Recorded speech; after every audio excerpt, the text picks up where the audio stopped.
கர்த்தருடைய பரிசுத்த நாமத்திற்கு ஸ்தோத்திரம். இன்றைக்கி நம்ம வெளிப்படுத்துதல் 8வது அதிகாரம் 12-13 வசனத்தை தியானிக்க இருக்கிறோம். வெளிப்படுத்துதல் 8வது அதிகாரம் 12-13 ஜெபத்தோடு இந்த செய்திக்குள்ளே கடந்து சொல்லுவோம். தேவ ஜனமே பாடி துதிப்போம், தேவ தேவனை போற்றுவோம், துதிகள் என்றும் ஏற்றியே அவரை பணிந்திடுவோம், துதிகள் என்றும் ஏற்றியே அவரை பணிந்திடுவோம். சென்ற நாளில் கண்ணின் மணி போல் காத்த தேவனை துதித்திடுவோம், சென்ற நாளில் கண்ணின் மணி போல் காத்த தேவனை துதித்திடுவோம். நீதி தயவு கிருபை நல்கும் ஜீவ தேவனை துதித்திடுவோம், நீதி தயவு கிருபை நல்கும் ஜீவ தேவனை துதித்திடுவோம். தேவ ஜனமே பாடி துதிப்போம், தேவ தேவனை போற்றுவோம், துதிகள் என்றும் ஏற்றியே அவரில் மகிழ்ந்திடுவோம். வானம் பூமி ஆளும் தேவன் வாக்கை என்றுமே காத்திடுவார், வானம் பூமி ஆளும் தேவன் வாக்கை என்றுமே காத்திடுவார். அவரின் வன்மை என்று விளங்கும் மகிமை தேவனை துதித்திடுவோம், அவரின் வன்மை என்று விளங்கும் மகிமை தேவனை துதித்திடுவோம்.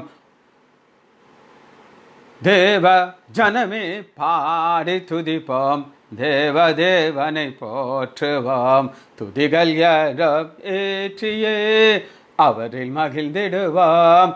கர்த்தர் நாமம் ஓங்கி படர தேவ மகிமை விளங்கிடவே, கர்த்தர் நாமம் ஓங்கி படர தேவ மகிமை விளங்கிடவே. தேவ சுதனாய் சேவை புரிந்து தேவ ராஜனை வாழ்த்திடுவோம், தேவ சுதனாய் சேவை புரிந்து தேவ ராஜனை வாழ்த்திடுவோம். தேவ ஜனமே பாடி துதிப்போம், தேவ தேவனை போற்றுவோம். தம்மை நோக்கி வேண்டும் போது தாமே வந்து தாங்கிடுவார், தம்மை நோக்கி வேண்டும் போது தாமே வந்து தாங்கிடுவார். உறங்கிடாமல் மறந்திடாமல் நினைத்த தேவனை போற்றிடுவோம், உறங்கிடாமல் மறந்திடாமல் நினைத்த தேவனை துதித்திடுவோம். தேவ ஜனமே பாடி துதிப்போம், தேவ தேவனை போற்றுவோம், துதிகள் என்றும் ஏற்றியே அவரை பணிந்திடுவோம்.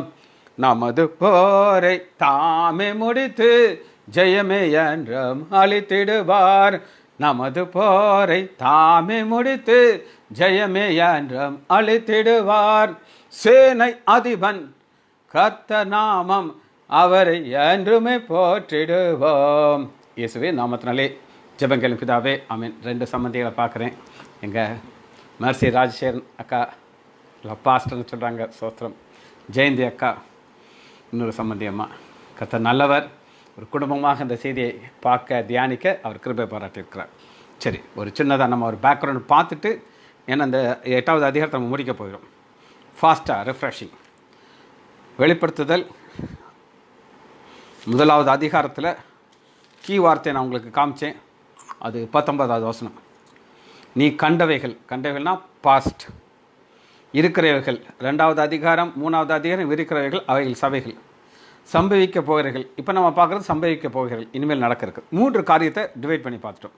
2வது அதிகாரம் 3வது அதிகாரம் சபை இப்போ இந்த பூமியில் இருக்குது. நம்ம இருக்கிறது கிருபையின் காலத்தில் ஒரு நாள் வரும், இந்த சபை எடுத்துக்கொள்ளப்படும்.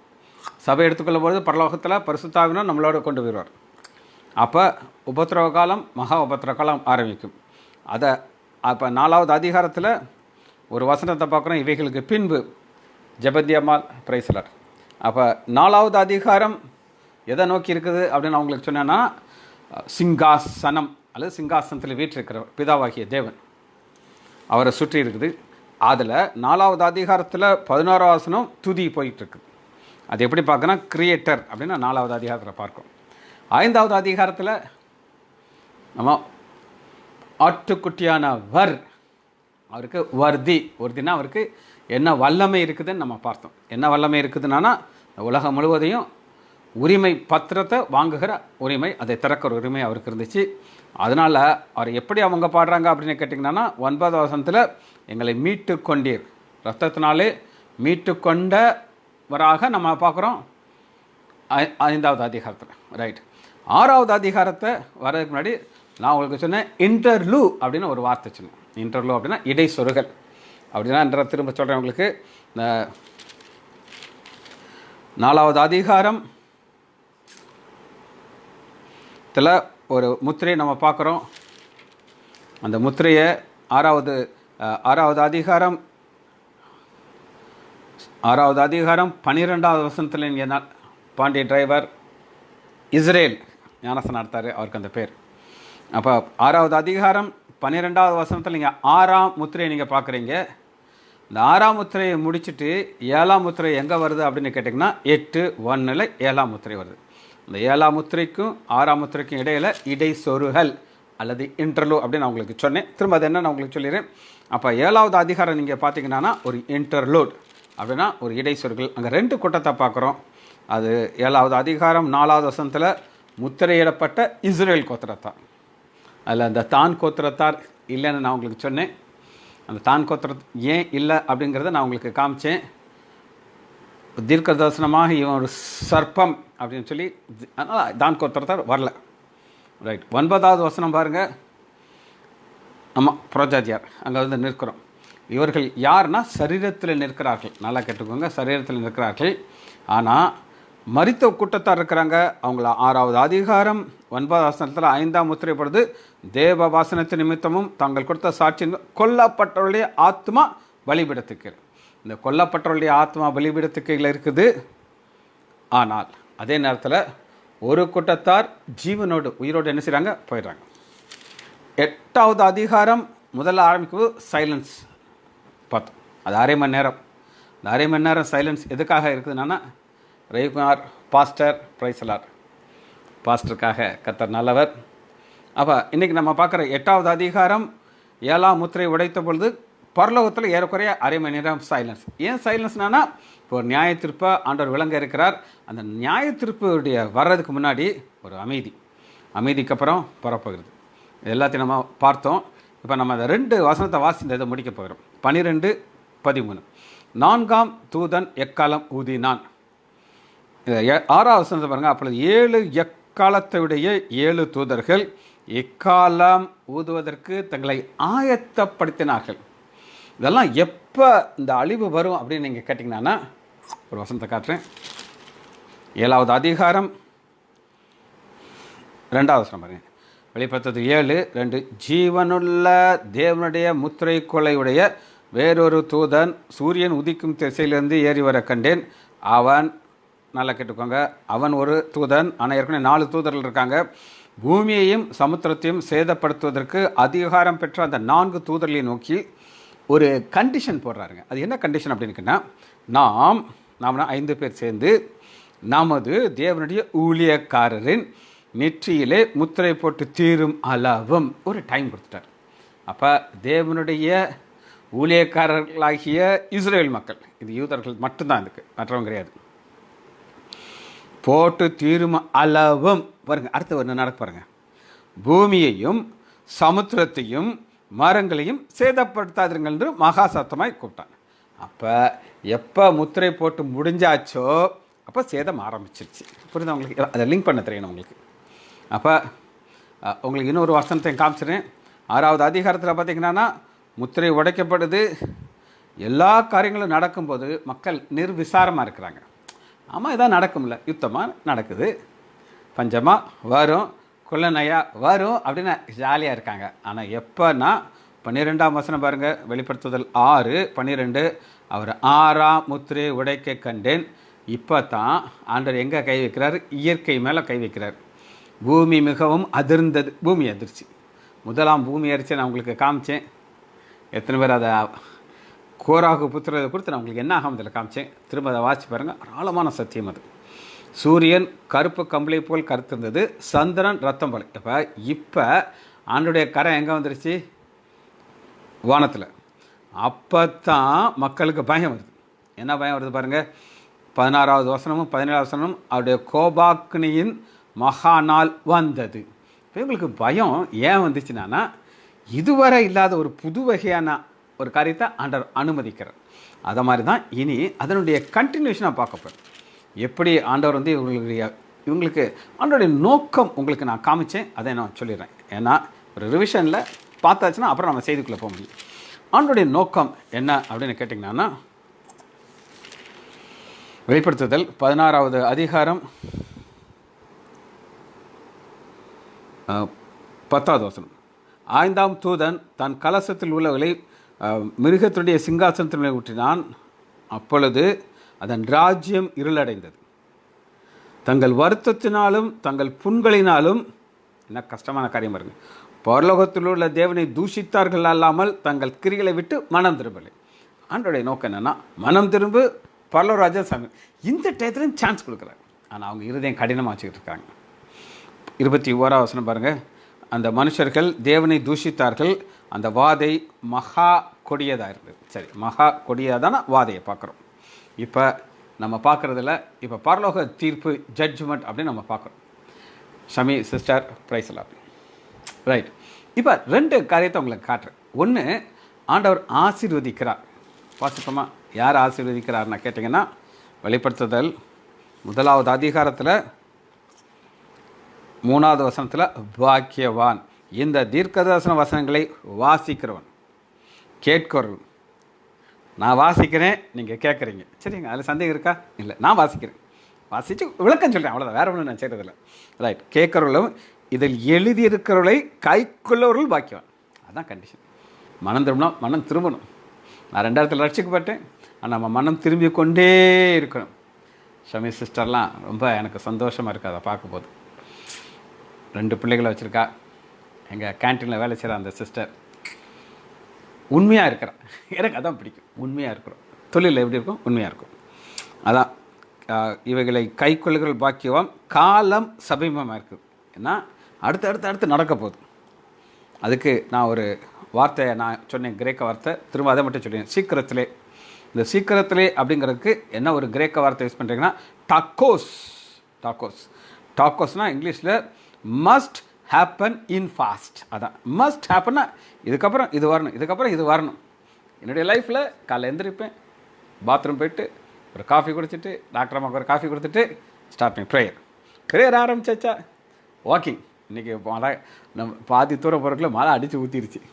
இதுக்காகனா என்னுடைய லைஃப்பில் அது நடக்கணும். வந்து ரெடி 7:45 7:30 குளிக்க போயிடுவேன், 7:45 உட்காந்துரும். இது அடுத்து டக்கு நடக்கணும், அது சந்தேகமே கிடையாது. இது இந்த பூமியில் இருக்க முடியும். ஆனால் பரலோகத்தில் ஆண்டவர் எதெல்லாம் மஸ்ட் ஹேப்பன் ஃபாஸ்ட், அதான் டாக்கோஸ். ரைட். இப்போ நம்ம வசனத்துக்குள்ளே வருகிறோம். 12ஆம் வசனத்தை நான் உங்களுக்கு வாசிக்கிறேன். 12. 4ஆம் தூதன் எக்காலம் ஊதினான். அப்பொழுது சூரியனில் 1/3 சந்திரனில் 1/3 நட்சத்திரத்தில் 1/3 சேதப்பட்டது. நான் உங்களுக்கு ஏற்கனவே சொன்னேன், தம்பி எபனேசர் பிரைஸ் எல்லாம் தம்பி, இன்றைக்கி ப்ரேயர் மீட்டிங் இருக்குது, அப்பாட்ட சொல்லிவிட்டு அப்பாவும் கூட்டிகிட்டு வந்துடுவேன். நீ இது எங்கேருந்து ஆரம்பிக்குது அப்படின்னு கேட்டிங்கன்னா, 6வது அதிகாரம் 12ஆம் வசனம். அவர் 6ஆம் முத்திரையை உடைக்க கண்டேன், இதோ பூமி மிகவும் அதிர்ந்தது, சூரியன். இப்போ தான் சூரியன் முதல் முறையாக கருப்பு கம்பளியாக மாறுது. சந்திரன் ரத்தம் போல் மாறிடுச்சு. அடுத்து தொயர்ந்து அதனுடைய கண்டினியூஷன் நீங்கள் வாசி பார்க்கும்போது இங்கே 12ஆம் வசனம், 4ஆம் தூதன் எக்காலம் ஊதினான். அப்பொழுது சூரியனில் 1/3 சந்திரனில் 1/3 நட்சத்திரத்தில் 1/3 சேதப்பட்டது. அவைகளில் 1/3 இருளடைந்தது. பகலிலும் 1/3 பிரகாசம் விட்டு, இரவிலும் அப்படியே. இப்போ ஆண்டவர் எதில் கை வைக்கிறார் சொல்லுங்கள்? வானத்தையும் சூரியனிலும் கை வைக்கிறார். இது அவரால் தான் முடியும். இப்போ இது சேதம் அடைந்ததுங்கிறதுக்கு ஒரு கிரேக்க வார்த்தை சொல்கிறேன், எழுதிக்கோங்க. PLESSO ப்ளீஸோ. இங்கிலீஷில் வேர் ஸ்மிட்டன். இல்லை தம்பி, ராஜேஷ் வீட்டில் அண்ணன் ராஜேஷ்கிட்ட ஃபோன் பண்ணி கேளு, அவர் புதுசாக ஒரு வீடு வாங்கியிருக்காரு. நான் ஒரு செய்தி ப்ரிப்பேர் பண்ணியிருக்கேன். அதே நேரத்தில் பாஸ்டர் ராஜ்குமாரையும் நாங்கள் அப்ரோச் பண்ணுறோம். அவர் செய்தி கொடுத்தா இன்னும் நல்லாயிருக்கும். நான் என் மூஞ்சி என் சத்தத்தை கேட்டு மக்களுக்கெல்லாம் போர் அடிச்சிருக்கும். அதனால் அவர் செய்தி கொடுப்பார்னு நான் நினைக்கிறேன். ஆனால் அவர் கொடுக்கலன்னா நான் ஏற்கனவே ரெடி பண்ணி வச்சுட்டேன். நான் எப்போவுமே ஆயத்தமாக இருப்பேன். ஒரு 12 மணிக்கு நீங்கள் ஆஸ்பத்திரிக்கு வந்தால் நம்ம எல்லோரும் ஒன்றா சேர்ந்து போயிடும் ராஜேஷ் வீட்டுக்கு. அங்கே போய் செய்தியை நம்ம கேட்க போயிடும். சரி, ரைட். இப்போ ஆண்டவர் என்ன செய்கிறாருன்னா 1/3 1/3 1/3 ப்ளீஸோ PLESSO வேர் ஸ்மிட்டன் ஆனால் அடிச்சுக்கிறார். அதான் ஒரு பங்கும் சேதப்படுத்தப்பட்டது, சேதமாகிறது. ரைட். இதிலிருந்து வந்த வார்த்தை தான் பிளேக், PLAGUE பிளேக். 11வது அதிகாரம் 6வது வசனத்தை வாசிப்போம். 11:6 அவர்கள் தீர்க்கதரிசனம் சொல்லி வருகிற நாட்களிலே மழை பெய்யாதபடிக்கு வானத்தை அடைக்க அவர்களுக்கு அதிகாரம் உண்டு. அவர்கள் தண்ணீர்களை இரத்தமாக மாற்றவும் தங்களுடைய வேண்டும்போதெல்லாம் பூமியை சகல வித வாதினாலும் வாதிக்க வேண்டும். அவளுக்கு அது இல்லைங்களா, ஆண்டவர் அவங்களுக்கு பெர்மிஷன் கொடுக்குறாரு. புரியுது அவங்களுக்கு? அதனால தான் இதுதான் ஸ்மிட், சகல வித வாதினாலும் வாதிக்க அதிகாரம். இப்போ பாருங்கள், அதிகாரத்தை இப்போ யார் கொடுத்தாரு? இந்த மனுஷருக்கு கொடுத்தாரு. ரைட். இன்னொரு வசனத்தை நம்ம பார்ப்போம். 16:21 16:21 தாழ்ந்து நிறைவான பெரிய கல்மலை வானத்திலிருந்து மனுஷர் மேல் விழுந்தது. அந்த கல்மலையினாலே உண்டான வாதை நிமித்தம் மனுஷர்கள் தேவனை தூஷித்தார்கள். அந்த வாதை பிளேக்கு கணக்காட்டுறேன். இந்த பிளேக் எங்கேருந்து வந்ததுன்னா இங்கேருந்து வந்தால் தான் பிளேக். அந்த வாதை மிக கொடியதாக இருந்தது. ஆண்டவர் என்ன செய்றாரு? இன்க்ரீஸ் பண்ணுறாரு. இப்போயாவது மனம் திரும்பிட மாட்டாங்களா அப்படின்னு சொல்லி. இது எங்கே அடையாளமாக இருக்குது அப்படின்னு கேட்டிங்கன்னா, யாத்ராகமம் 10வது அதிகாரம் 21வது வசனம் வாசிப்போம். யாத்ராகமம் 10:21. நீங்கள் நினைப்பீங்க ஆண்டவர் எவ்வளோ ஒரு டஃப்பான ஆண்டவர், அவரை குறித்து ஒரு ஆச்சரியமான காரியத்தை நான் உங்களுக்கு காட்டுறேன். ஆண்டவர் நீங்கள் கேட்கலாம், அதாவது முதல் பிள்ளையெல்லாம் கொள்ளலாம் ஆண்டவர், இது இரக்கமில்லாத ஆண்டவரில் அப்படின்னு நீங்கள் சொல்லலாம். ஆனால் ஆண்டவருடைய ஒரு இருதயத்தை அவங்களை காட்ட போயிடும். யாத்ராகமம் 4வது அதிகாரம் 22வது வசனத்தில், அப்பொழுது நீ பார்வோனிடத்தில் சொல்ல வேண்டியது என்னவென்றால், இஸ்ரவேல் என்னுடைய குமாரன், என் சிரேஷ்ட புத்திரன். ரிலேஷன்ஷிப்பை காட்டுறார். என் பிள்ளையா தொடாத அப்படின்றார். எனக்கு ஆராதனை செய்யும்படி என் குமாரனை அனுப்பிவிடு, ரைட், என்று கட்டளையிடுகிறேன். அவன் விடமாட்டேன் என்றால் நான் உன்னுடைய குமாரனையும் உன் சிரேஷ்ட புத்திரனையும் சங்கரிப்பேன் என்று கர்த்தர் சொன்னார் என்று சொல்கிறார். வாதையே ஆரம்பிக்கலைங்க. இதில் ஆண்டவர் தலைப்பிள்ளைகளை சங்கரித்தது கடைசி வாதை. 10 வாதையில் கடைசி வாதையில் தான் பிள்ளைகளை தொடுறார். ஆனால் முதவே வார்னிங் கொடுத்தார். என் பிள்ளைகளை எங்கே அனுப்பு? எனக்கு ஆராதனை செய்ய அனுப்பு.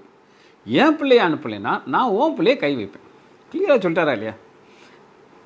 அப்புறமா அதுக்கப்புறம் தான் மோசே அங்கே போய் நிற்கிறார். 5வது அதிகாரம். பின் மோசேயும் ஆரோனும் பார்வோனிடத்திலே போய், இஸ்ரவேலின் தேவனாகிய கர்த்தர் வனாந்தரத்திலே எங்களுக்கு பண்டிகையை கொண்டாடும்படி என் ஜனத்தை போகடும் என்று சொன்னார்கள். அதுக்கு பார்வன் என்ன சொல்கிறார்?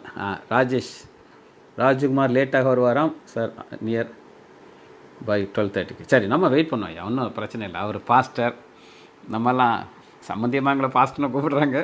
இருந்தாலும் அவர் தான் காலேஜில் போய் முறைப்படி படிக்கிறார். நானும் செய்தியை வச்சுருப்பேன். தம்பி ராஜ்குமார் செய்தி சொன்னார்னா சொல்லட்டும். நீனும் சொல்லலை யாருக்கு? வக்கீல் சாருக்கும் எபனேஸ்வருக்கும் அவங்கள இன்வைட் பண்ணிடுறேன். ரைட்.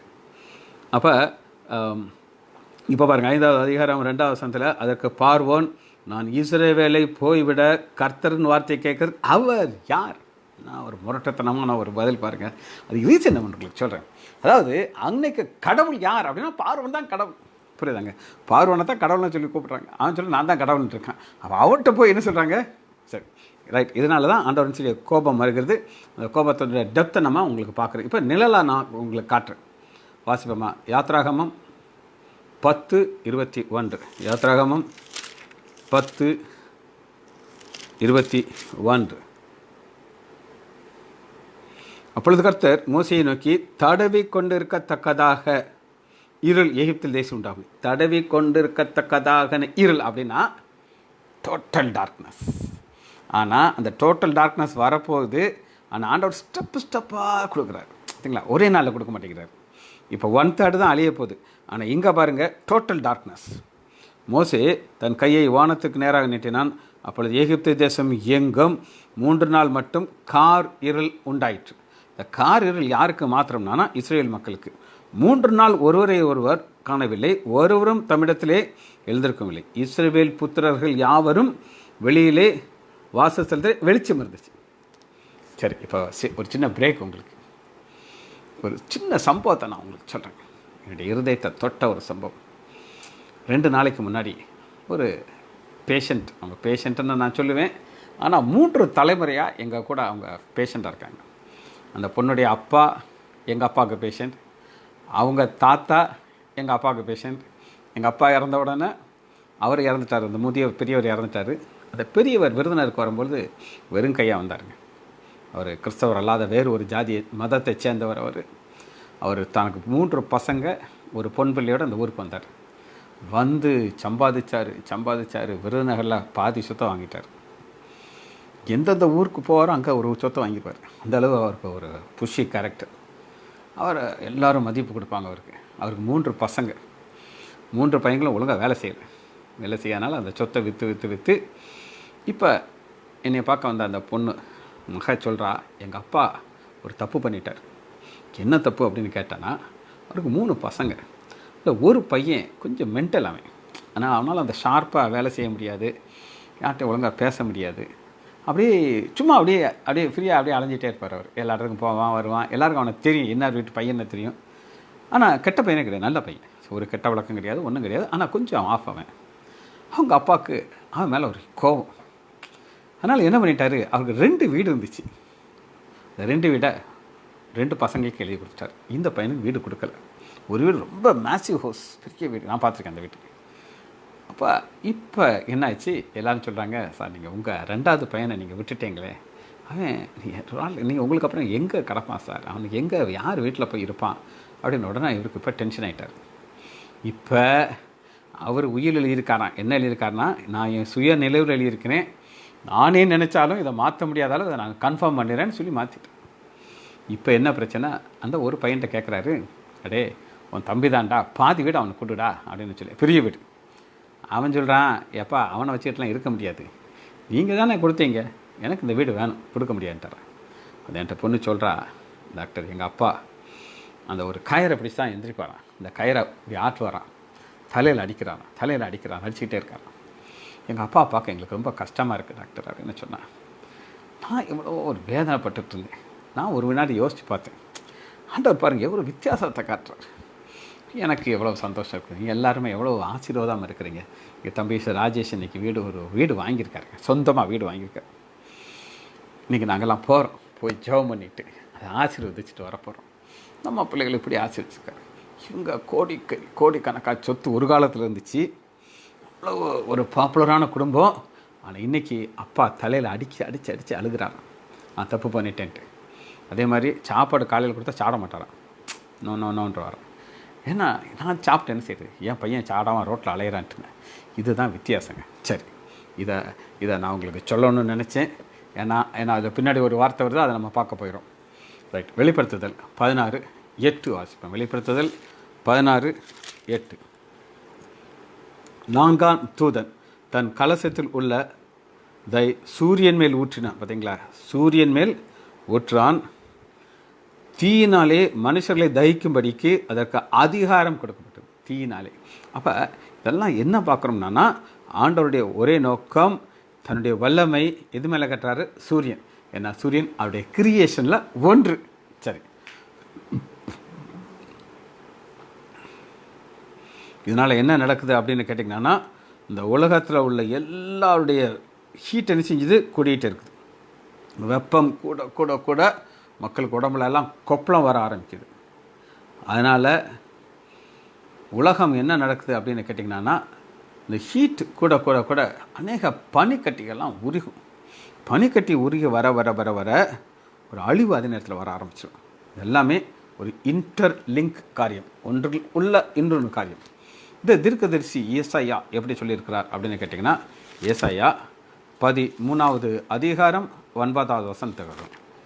ஏசாயா 13:9.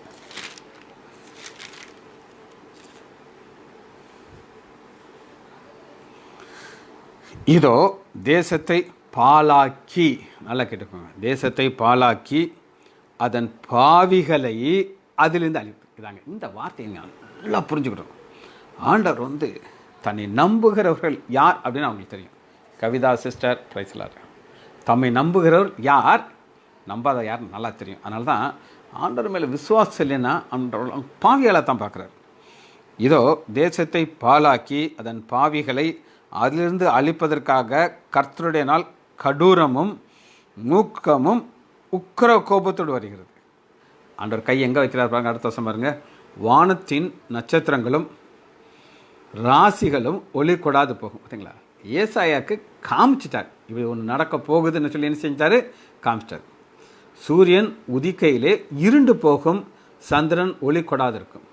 இதெல்லாம் எப்போ நடக்கும் அப்படின்னு கேட்டிங்கன்னா தேவ கோபம் வர முடியும். இப்போ நம்ம இருக்கிற காலத்துக்கு பேர் கிருபையின் காலம். சரியாங்க, கிருபையின் காலத்தில் ஆண்டவர் மன்னிச்சுக்கிட்டே இருப்பார், இன்னும் மன்னிச்சுக்கிட்டே இருப்பார்.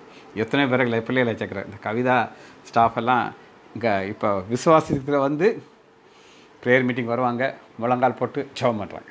ஒரு காலத்தில் ஆண்டவர் அறியாத பெண் அவங்க. இப்போ ஆண்டவர் பார்த்தீங்களா, இப்போ கொஞ்சம் கொஞ்சமாக புறஞ்சு அதில் என்ன செய்கிறார், சேர்த்துக்கிட்டே இருக்கிறார். காரணம், நம்ம நல்லவங்க கிடையாது, இது ஒரு கிருபையின் காலம், அவ்வளோதான். எசேக்கியேல் 32வது அதிகாரம் 7வது வசனம். 32:7.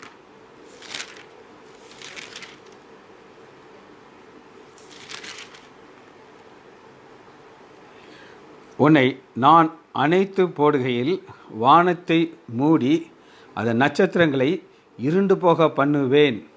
அவ்வளோ தெளிவாக ஏசாயா காமிச்சார், எசேக்கியேல் காமிக்கிறார். சூரியன் மேகத்தினாலே மூடுவேன், சந்திரன் தன் ஒளியை கொடாதிருக்கும்.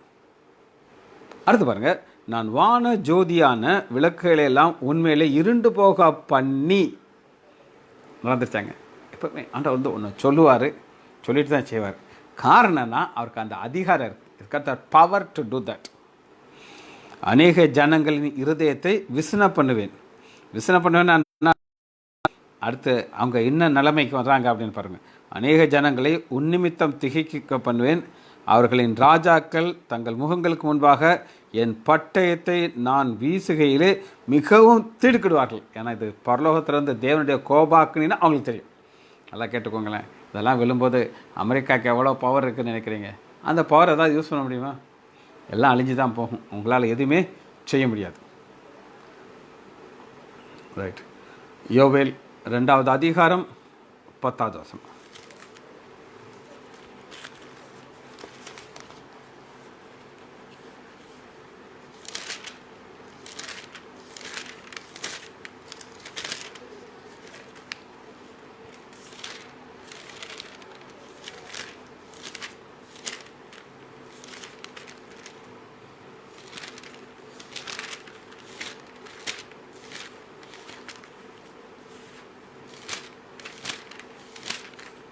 யோவேல் 2:10 பார்க்க. 1061. அவைகளுக்கு முன்பாக பூமி அதிரும். ராஜேஷ், பைபிள் மெசேஜ் கேட்குற அனைவரும் ஆண்டவரின் அன்பால் அழைக்கிறேன். Very good. ஓப்பன் அழைப்பு கொடுத்துருக்கிற Rajesh, C6 house, Madurai road, Virudhunagar. யாரெல்லாம் விருதுநகர் இருக்கீங்களோ வாங்க. தம்பி ஒரு அன்பான அழைப்பு கொடுத்துருக்காரு. அந்த ஆரோக்கியராஜ் வந்துட்டார். ஆரோக்கியராஜ் இன்றைக்கி ஊருக்கு போலேன்னா வந்துடுறியா? ராஜேஷ் ஒரு வீட்டுக்கு ப்ரேயர் மீட்டிங் வச்சுருக்கிறாரு. Very good. கர்த்தர் நல்லவர், நம்மளை ஆசீர்வதிக்கிறார்.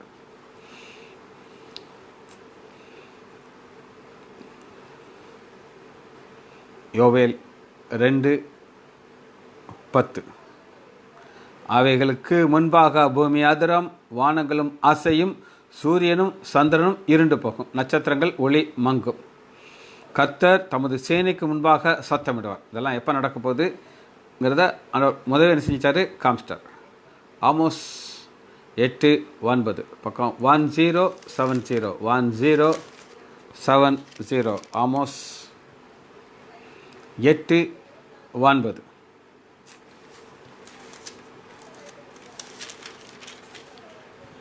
அந்நாளிலே நான் மத்தியானத்திலே சூரியனை அஸ்தமகம் பண்ணி, மத்தியானத்தில் பட்ட பகலிலே தேசத்தை அந்தகாரப்படுத்தி. பட்ட பகலிலே தேவன் அந்தகாரப்படுத்துகிறார் அப்படின்னா அது அவரால் தான் முடியும். ஏன்னா சூரியன் சந்திரன் அவருடைய கண்ட்ரோலில் இருக்குது. இது எப்படி நடக்கும் அப்படின்னு கேட்டிங்கன்னா, புதிய ஏற்பாட்டில் சில வசனங்களை பார்க்க போயிடும். அடுத்து ஒரு முக்கியமான கான்செப்டுக்குள்ளே போய் இந்த வசனத்தை முடிக்க போயிடும். எடுத்துக்கொள்ளுமா, மத்தேயு எடுத்துக்கொள்வோம். 27வது அதிகாரம், மத்தேயு 27:45. 6ஆம் மணி நேரம் முதல் 9ஆம் மணி நேரம் வரை பூமி எங்கும் அந்தகாரம் உண்டாச்சு. இந்த அந்தகாரம் பூமி எங்கும், த ஹோல் வேர்ல்டு. ஆண்டவராகிய இயேசு கிறிஸ்து சிலுவையில் தொங்கும்போது தேவனுடைய கோபம் தன்னுடைய வல்லமை வெளிப்படுத்துகிறார். இன்னொரு வசனத்தை வாசிப்போம். லூக்கா 21வது அதிகாரம் 25, 21, 25.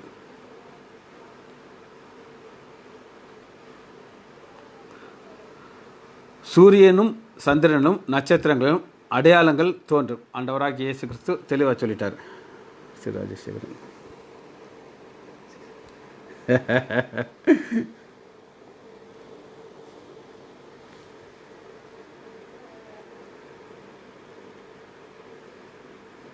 எங்கள் சம்பந்தியோடைய ஆசீர்வாதம் தம்பி ராஜேஷே கிடச்சிருக்கு. இதுதான் நம்ம பார்க்குறோங்க. ஒரு குடும்பமாக நம்ம இருக்கிறோம், குடும்பமாக நம்ம வாழ்கிறோம், குடும்பமாக செய்தியை சொல்கிறோம். எங்கள் சம்பந்தியம் வரணும், விருந்தினருக்கு வரணும், நீங்கள் ராஜேஷ் வீட்டுக்கு வரணும். சரியாக்கா? ரைட். கர்த்தர் அதை வாய்க்க பண்ணுவார். வானத்தின் சத்துவங்கள் அசைக்கப்படும். ஆகையால் பூமியின் மேல் வரும் ஆபத்துகளுக்கு பயந்து எதிர்பார்க்கிற மனுஷனுடைய இருதயம் சோர்ந்து போகும். பார்த்தீங்களா? இதுதாங்க மேட்ரு. இருதயம் சோர்ந்து போகிறதுக்கு காரணம் என்னென்னா, அவங்க எதிர்பார்க்கல இதெல்லாம் நடக்கணும்னு சொல்லி. 13 வசனத்தை வாசிக்க போகிறோம், அதை முடிக்க போகிறோம். வெளிப்படுத்துதல் 8வது அதிகாரம் 13 வசனம். பின்பு ஒரு தூதன் வானத்தின் மத்தியிலே பறக்க கண்டேன். அவன் மகா சப்தமிட்டு, இனி எக்காலம் ஊதப் போகிற மற்ற தூதருடைய எக்காலங்களினாலே பூமி குடியிருக்கிறவர்களுக்கு ஐயோ ஐயோ ஐயோ, அது ஆபத்து வரும் என்று வருகிறது. சரி, இது என்னன்றா நம்ம பார்க்க போகிறோம். இப்போ தூதன் வானத்தின் மத்தியிலேருந்து பறக்க கண்டேன். இப்போ எல்லோரும் பார்க்க முடியுமா? எல்லோரும் பார்க்க முடியும். இது இனி ஒரு நாள் நடக்க போகிறது. எப்போ நடக்கும் அப்படின்னு கேட்டிங்கன்னா, வாசிப்போமா? வெளிப்படுத்துதல்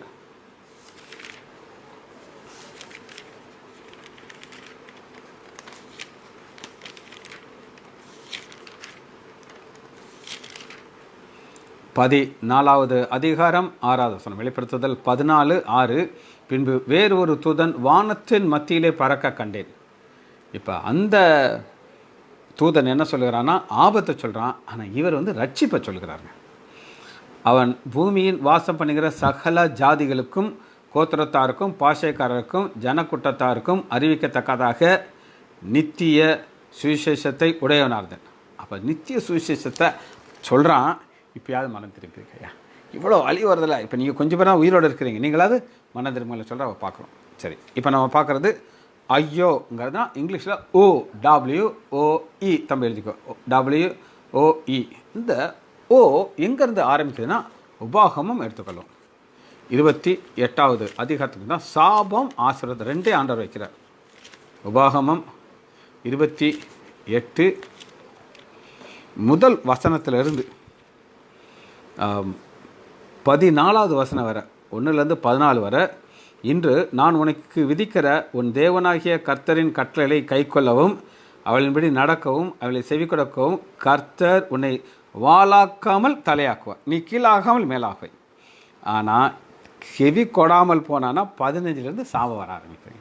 சாபம் சாபம் சாபம், செவி கொடுக்கலன்னா சாபம். இதான் ஆண்டவர் வச்சிருக்கிறார். இந்த சாபத்தை ஆண்டவர் இது இந்த யார் மேலே இந்த சாபம் வந்துக்கிட்டு இருக்குது அப்படின்னு நீங்கள் கேட்டிங்கன்னா ஆச்சரியமாக இருக்கும். வாசிப்போமா? ஓசியா எடுத்துக்கொள்வோம். ஓசியா 8வது அதிகாரம் 1வது வசனம். ஓசியா 8 1 பக்கம் 1054 1054. ரைட். ரைட்.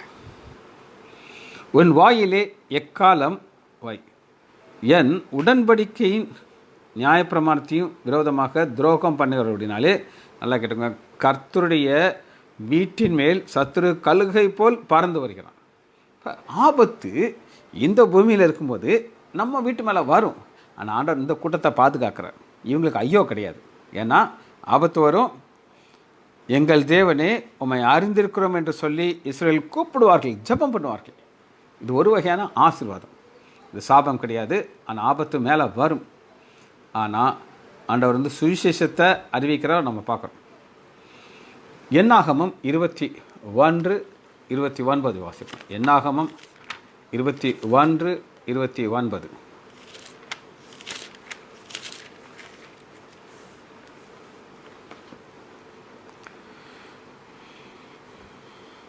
ஐயோ, பார்த்தீங்களா? ஐயோ ஓங்கிறதுக்கு ஐயோ தமிழில்.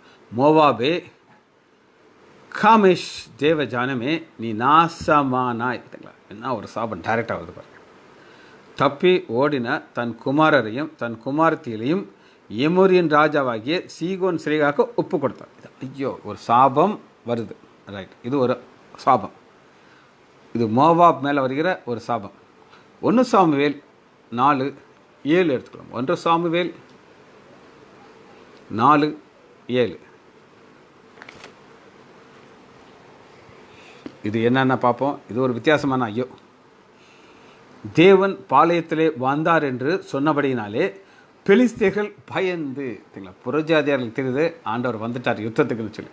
நான் யுத்தம் என்னுடையதுங்கிறார். ஐயோ, நான் மோசம் போனோமே, இதற்கு முன் ஒரு பொழுதும் இப்படி நடக்கவில்லையோ. 8 ஐயோ, அந்த மகத்துவமான தேவனுடைய கைக்கு நம்மை தப்புவிப்பேன் யார்? சகல எகிப்தியரை சகல விதமான வாதையினாலும் வனாந்தரத்தில் அடித்த தேவர்கள் இவர்கள் தானே. என்ன சாட்சி சொல்கிறாங்க பார்த்தீங்களா?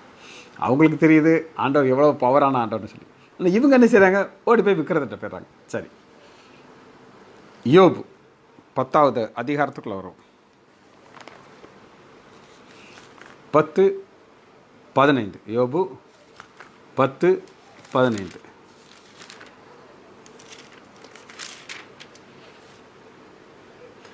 நான் துன்மார்க்கனாய் இருந்தால் எனக்கு ஐயோ. தெரியுதுங்க, துன்மார்க்காக தான் எனக்கு ஐயோ. நான் எப்பவுமே யோசிச்சு பார்த்தேங்க. நான் இது பல முறை சொல்லியிருக்கேன், திரும்ப நான் உங்களுக்கு சொல்கிறேன். 2000 நான் ரட்சிக்கப்படுறதுக்கு முன்னாடி எனக்கு ஒரு பிறந்த நாள் வந்தால் நான் ஒரு டிப்ரெஷன் போயிடுவேன். 3 நாள் யார்ட்டையும் பேச மாட்டேன். என் மனைவிக்கு தெரியும் இது மலையில் ஏறிடுச்சுன்ட்டு. கிட்ட வந்தால் வாவுனை குலைச்சிடுவேன், ஓடியே போயிடுவா. ஏன் காரணம் என்ன அப்படின்னு நீங்கள் கேட்டிங்கன்னா, எப்போவுமே எனக்கு ஒரு ஒரு ஒரு ஃபீலிங் இருக்கும். நமக்கு இதுதான் கடைசி பிறந்தநாளோ அப்படின்ட்டு முன்னாடியே நான் நினைப்பேன். நான் ஏன்னா இனி அடுத்து ஒரு பிறந்தநாள் நமக்கு வரலைன்னா நம்ம இந்த உலகத்தை விட்டு போயிடுவோமே, எங்கே போவோம், எங்கே கிடப்போம், செத்து போயாச்சுன்னா எங்கே போவோங்கிற ஒரு பெரிய கேள்விக்கு எனக்கு வரும். அது எப்போ வரும்னா அது பிறந்தநாள் தான் வரும். ஏன்னா இப்போ அதான் நான் சொல்கிறது 43 வயசுக்கு முன்னாடி, இப்போ 63 வயசாகிடுச்சு, அது வேறு. ஆனால் அப்போ எனக்கு ஒரு பயம் இருக்கும். அதனால் ஒரு டிப்ரெஷன் போயிடும். டிப்ரெஷன்னா தொழிலுக்கு போவேன், எல்லாம் செய்வேன், பாவம் செய்வேன், எல்லா கெட்டதையும் செய்வேன், ஆனால் யார்ட்டையும் பேச மாட்டேன். ஆனால் இப்போ இங்கே கண்களை மட்டும் பரலோகத்தில் திறந்துடும். அதனால தான் சொல்கிறாரு பாருங்க யோபு, நான் துன்மார்க்கனாக இருந்தால் எனக்கு ஐயோ, நான் நீதிமானாக இருந்தாலும் என் தலையை நான் எடுக்க மாட்டேன், அவமானத்தினாலே நிரப்பப்பட்டேன், நீர் என் சிறுமையை பார்த்தாலும் அது அதிகரிக்குது. நீங்கள் என்ன அழகாக ஜெபம் பண்ணுறாரு பார்த்தீங்களா? இப்போ ராஜேஷ்க்கு ஒரு வீட்டு ஆண்டவர் கொடுத்துருக்கார். அவங்க சொந்தக்காரர்கள் மத்தியில் சாட்சி சொல்வார், நான் கஷ்டப்பட்டேன், ஆனால் இன்றைக்கி ஏசப்பா எனக்கு வீடு கொடுத்துருக்காருன்னு சொல்லி. அதனால தான் நான் நீதிமான் தான், என் தலையை எடுக்க மாட்டேன். ஆண்டவர் அவமானத்தில் நினைச்சாரு, நீக்கிறார். ரைட். சங்கீதம் 120:5. சங்கீதம் 120:5. ஐயோ, நான் மோசேக்கிலே சஞ்சரித்தது போதும். யார் யாரெல்லாம் திங்கட்கிழமை இஸ்ரேல் நம்பர் 3 செய்தியை கேட்டிங்கன்னா இது புரியும். இது வாசிங்க, எடுங்க. இப்போ டைம் இல்லை, நீங்கள் யாரும் சொல்ல முடியாது. இஸ்ரேல் 3ல் இந்த வசனத்துக்கு விளக்கம் நான் சொல்லியிருக்கேன். இப்போ நான் சொன்னேன்னா நீங்கள் எடுத்து வாசிக்க மாட்டீங்க. வாஞ்சிருந்தானுச்சுன்னு எடுத்து வாசிக்கணும்.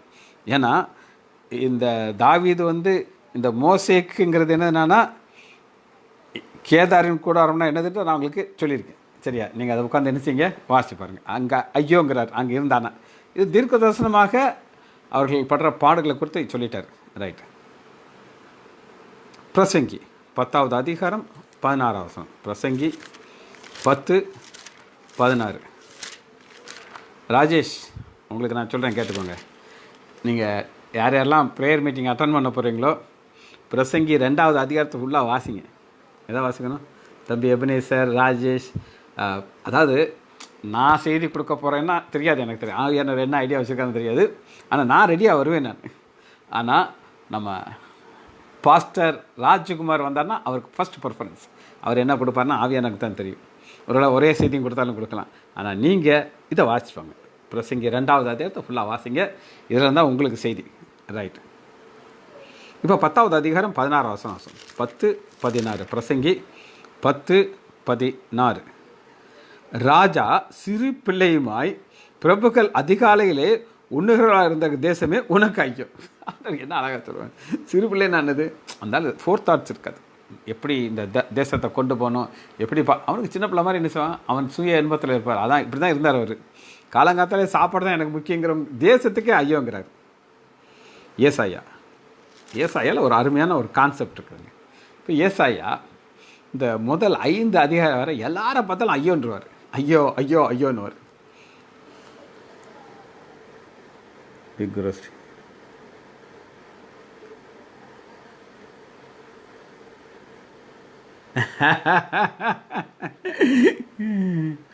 அம்மாவையும் கஷ்ட வாழ்க்கையும் தப்போது ஆசிரியக்கிறதுக்கு. ராஜேஷ், நான் சொல்கிற கேளுங்க, இதை நீங்கள் சொல்லணும். இன்றைக்கி நம்ம கரெக்டாக ஒரு அநேகமாக 1 மணிக்கெலாம் மெசேஜ் ஆரம்பிப்போம். நீங்கள் ஒரு 5 நிமிஷம் செய்யுங்க, ஒரு சாட்சி சொல்லுங்கள். அப்புறம் நான் செய்தி கொடுக்குறேன். அதாவது நான் செய்தி கொடுக்குறதா இருந்தால் சரியா? இது யார் சொல்லணும்? சாட்சி நீங்கள் சொல்லணும். ரைட்டு. அம்மாவை குறித்து எல்லாத்தையும் அவர் பறைய கஷ்டப்பட்டாருங்க. ஆனால் இன்றைக்கி ஆண்டவர் உயர்த்தி வச்சுருக்கார். கர்த்தர் நல்லவருங்க. அப்போ இந்த ஏசாயாவில் வந்து பார்த்திங்கன்னா எல்லாரையும் பார்த்து ஐயோ ஐயோ ஐயோ ஐயோன்னு சொல்லுவார். பார்ப்போமா? அந்த ஒரு 3வது அதிகாரம் 9வது வசனத்தை பாருங்கள். அவர்கள் முகப்பார்வைக்கு அவர்களுக்கு விரோதமாய் சாட்சியிடும். அவர்கள் தங்கள் பாவத்தை மறைக்காமல் சோதாம் ஊரை போலவும் வெளிப்படுகிறார்கள். அவர்கள் ஆத்துமாவுக்கு ஐயோ. சரியா? ஒரு ஐயோ பட்டாரா? ரைட். 11வது வசனத்தை வாசிப்போம். துன்மார்க்கனுக்கு ஐயோ சொல்லிட்டாரா? ஐயோ சொல்லிட்டாரா? 5வது அதிகாரம் 8வது வசனம் பாருங்கள். தாங்கள் மாத்திரம் தேசத்தில் நடுவிலே வாசமாக இருக்கும்படி மற்றவர்களுக்கு இடமில்லாத போக மட்டும் விட்டவர்களுக்கு அவர்கள் வயல்வெளிகளுக்கு கட்டளை. ஐயோ ஐயோ பட்டார். மற்றவங்களை பார்த்தா ஐயப்படுவார் அவர். 11. சாராயத்தை நாடி அதிகாலமே எழுந்து மதுபானத்தை தங்களுக்கு சூடாக்கும்படி இருட்டு மட்டும் குடிக்கிறவர்களுக்கு ஐயோ. ஐயோ பட்டாரா? ரைட். 16வது வசனம் பாருங்கள். சேனைகளின் கர்த்தர் நியாய தீர்ப்பினாலே உயர்ந்து தாங்க கீ உயர்ந்து பரிசுத்தமுள்ள தேவன் நீதியாய் பரிசுத்தமாய் விளங்குவார். இதுதான் கீ. இந்த வசனத்தை இங்கே திரும்ப வாசியா தான் அதில் இருக்கிற ஒரு டெப்த் உங்களுக்கு புரியும். அப்படி ஐயோப்பட்டவர் 5வது அதிகாரம் 19வது வசனம் பாருங்கள். தாம் பார்க்கும்படி அவர் தீவிர்த்து தமது கிரியைகளெல்லாம் சீக்கிரமே நடப்பிக்கட்டும் என்றும் இஸ்ரவேலின் பர்த்தருடைய ஆலோசனையை நாம் அறியும்படிக்கு அது சமீபம் வரட்டும் என்று சொல்லுவர்களுக்கு ஐயோ. அதாவது அன்ற கீழ்ப்படிய மாட்டாங்க, வரும்போது பார்த்துக்கிடுவோம், அவங்களுக்கு ஐயோங்கிறார். 5:21. ரைட். 26. அவர் தூரத்தில் உள்ள ஜாதியாரை ஒரு கொடியேற்றி அவர்களை பூமியின் கடையாந்திரத்திலிருந்து பயில் காட்டி அழைப்பார். அப்பொழுது அவர்கள் தீவிரமும் வேகமாக வருவார்கள். இது இஸ்ரேலை குறித்து சொல்லப்பட்ட ஒரு ஆசீர்வாதம். ஆனால் 6வது அதிகாரம் 5வது வசனத்தில் இங்கே பாருங்கள். அவருக்கு ஐயோ போட்டார். இதுவரை எல்லாரும் பார்த்து ஐயோ சொன்னார். அப்பொழுது நான் ஐயோ அதமானேன்.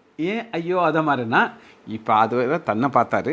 மற்றவனுங்கெல்லாம் யார் நீ நான் எவ்வளோ பெரிய ஆள் தெரியுமா, நான் எவ்வளோ பரிசுத்தவன் தெரியுமா, நான் ஏசாயா 66 புத்தகம் எழுத போகிறேன், எனக்கு மற்றவங்கெல்லாம் அப்படின்னு சொன்னவர். இப்போ ஆண்டவரை உயரமும் உன்னதமான சிங்காசனம் வாசிப்பான். 6வது அதிகாரம் உசியா ராஜா மரணமடைந்த வருஷத்திலே ஆண்டவர் உயரம் உன்னதமான சிங்காசனத்து மேல் வீட்டுக்கிறதை கண்டேன். அவருடைய வஸ்திரங்கள் தொங்கலாக நிறைந்தது. இப்போ அவரை பார்த்த உடனே தன்னை பார்த்து ஐயோங்கிறார். அப்பொழுது நான் ஐயோ அதமானேன், நான் அசுத்த உதடு உள்ள மனுஷர்கள், அசுத்த உதடுகள் ஜனங்கள் நடுவிலே வாசம் பண்ணுகிறவன், சேனைகளின் ராஜாவை, சேனைகளின் கர்த்தராக ராஜாவை என் கண்கள் கண்டதே. பார்த்தாரா? ஐயோப்பட்டோம், அவருக்கு ஐயோப்பட்டோம். இதுதான் ஒரு கான்செப்ட். சரி, இன்னும் சில காரியங்கள் நம்ம பார்த்து முடிக்க போயிடும். எரேமியா என்ன சொல்லுகிறாரு நான் பார்ப்போம். எரேமியா 4:13. எரேமியா 4:13. இதோ மேகங்கள் போல எழும்பி வருகிறான், அவனுடைய ரதங்கள் பெரும் காற்றை போல் இருக்கிறது, அவனுடைய குதிரைகள் கழுகுகளும் வேகமாக இருக்கிறது, நமக்கு ஐயோ. ஏன்னா எரேமியாவுக்கும் சேர்த்து தான் பிரச்சனை. சிறைப்பட்ட போது இவரையும் தான் தூக்கிட்டு போக போகிறாங்க. நாம் பாலாக்கப்படுகிறோமே, வருத்தத்தை பாருங்கள். ஐயோ, நமக்கு ஐயோ. புலம்பல் 5வது அதிகாரம் 16வது வசனம். எரேமியாவுக்கு அடுத்து வருது புலம்பல்.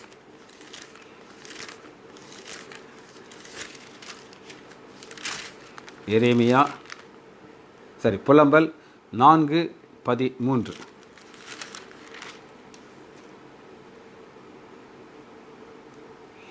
அதன் நடுவிலே நீதிமான்களின் இரத்தத்தை சிந்தின அந்த தீர்க்கதரிசிகளின் பாவங்களினாலும் அதன் ஆசாரியர்களுடைய அக்கிரமத்தினாலும் இப்படி வந்தது. இது அந்த அவருடைய தேவ கோபத்தினுடைய ஒரு காரணம். இதனால தான் அந்த ஐயோங்கிற ஒரு காரியத்தை நம்ம பார்க்குறோம். 5:16. கர்த்தருடைய கோபம் அவர்களை சிதறடித்தது, அவர்களை இனி அவர் நோக்காமலும் ஆசாருடைய முகத்தை பாராமலும் முதியோரை மதியாமலும் போனார். இதெல்லாம் தேவனுடைய கோபத்தினுடைய உச்ச கட்டத்தில் தான் ஐயோங்கிற ஒரு காரியம் வருகிறது. 5:16 நான் வாசிக்க போகிறேன். இதெல்லாம் ஐயோ நம்ம பார்க்குறோம்.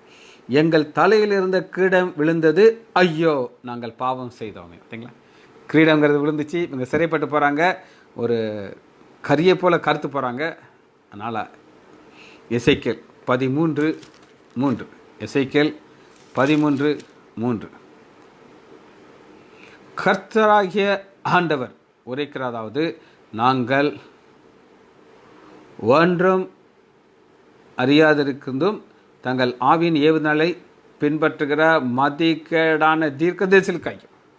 இந்த ஐயோ யாருக்கு? பொய் தீர்க்கதரிசிகளுக்கு. கடைசி ஒரு வசனத்தை வாசி நம்ம அதை முடிக்க போகிறோம். ஐயோங்கிற கான்செப்டை முடிக்க போகிறோம். ஓசியா 7வது அதிகாரம் 13 வசனம். ஓசியா 7:13. அவர்கள் என்னை விட்டு அலைந்து திரிகிறபடியினாலே, நல்லா கேட்டுங்க, என்னை விட்டு அலைந்து திரிகிறபடினாலே அவர்களுக்கு ஐயோ. ஆண்டவர் தம்மை அண்டிக் கொள்ளுகிற யாவரும் பாக்கியவான்கள்னு சொல்லி சங்கீதம் 2வது அதிகாரம் கடைசி வசனத்தில் இருக்குது. அவர்களுக்கு கேடு வரும், எனக்கு விரோதமாக ரெண்டாகம் பண்ணினார்கள். ஜெபிச்சு பண்ணிப்போமா. மகா இரக்கமும் கிருபையுமுள்ள பிதாவே, துதிக்கிறோம் ஐயா. 8வது அதிகாரத்தை முடிக்க நீர் பாராட்டின நன்மைக்காக நன்றி ராஜா. நாங்கள் 9வது அதிகாரத்துக்குள்ளே வர இருக்கிறோம் ஐயா. அதன் ஆழங்களையும் தூய் ஆவியானவர்களுக்கு வெளிச்சம் போட்டு காட்டுறதுக்காக நன்றி ராஜா. ராஜேஷ் வீட்டை நீர் ஆசீர்வதிக்கிறீர் ஐயா, மகனை ஆசீர்வதிக்கிறீர் ஐயா. விக்கிரத்தின் கோட்டையிலிருந்து விடுதலை பெற்று ஒரு ஆசீர்வாதமான ஒரு வாழ்க்கையை வாழ நீர் பாராட்டின நன்மைக்காக நன்றி ராஜா. பிள்ளைகள் ஒவ்வொருவரையும் என் ஆண்டவராகிய இயேசு கிறிஸ்துவின் நாமத்தினாலே ஆசீர்வதிக்கிறேன்ப்பா. பிள்ளைகளை வருஷத்தை ரத்த கொட்டையை மூடி மறைத்து காத்துக்கொள்ளுங்க ஐயா. இயேசுவின் நாமத்தினால் ஜெபங்களும் பிதாவே, ஆமென்.